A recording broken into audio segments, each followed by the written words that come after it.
While the national pork producers push on the farm bill and against mounting trade tensions, they're not backing away from other top issues, including the serious lack of a legal farm labor force. RFD-TV's Sarah Muck got an update on those ongoing discussions. Workforce issues have been top of mind for folks since late last year when we had a DACA discussion here in Washington, D.C. But for folks in the farm community, this issue goes well beyond the last couple of years. We're here to talk with Dustin Baker. He is with the National Pork Producers Council, the Deputy Director of Economics. Dustin, can you just start us off? Where kind of are we on this farm labor issue right now? Sure. Well, first and foremost, the labor shortage that we're seeing in rural America is about animal care and well-being for our producers and about being an engine of growth in the rural economy. We're poised for record production this year in the pork industry, and we probably will be again next year. We have new plants opening up, but we have to have workers in place in order to fill those jobs. So we were very supportive last fall of the Agricultural Guest Worker Act from Chairman Goodlatte of the House Judiciary Committee, and so we've been working with them to try to get that across the finish line here. I think most folks are familiar with the current H-2A program. There's been a lot of problems.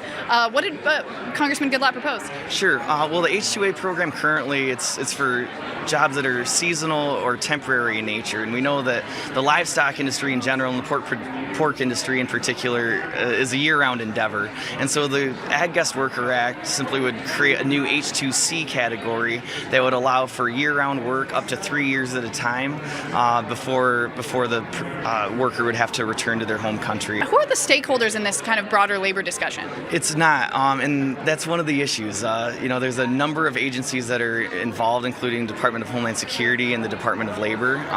The H-2C program that's outlined in the Ag Guest Worker Act would be administered by USDA, so it would have a little bit more input from those who know our industry best. And that's one of the issues that we hear from our producers an awful lot, is that in order to navigate the red tape, it requires a tremendous amount of resources on their end, and every minute or every dollar that our producers have to spend in navigating this red tape is another dollar a minute they can't invest in their own production facilities.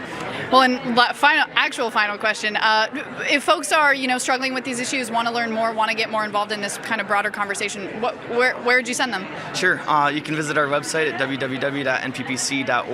We have a labor security task force that we've been going to for guidance on these issues, and you can shoot us an email on there and be as engaged as you'd like to be. Absolutely. Well, a lot of very important information for producers to know. That's from Dustin Baker. He's the Deputy Director of Economics at the National Pork Producers Council. We'll have more updates for you from here in Washington throughout the week. But until then, back to you in the studio.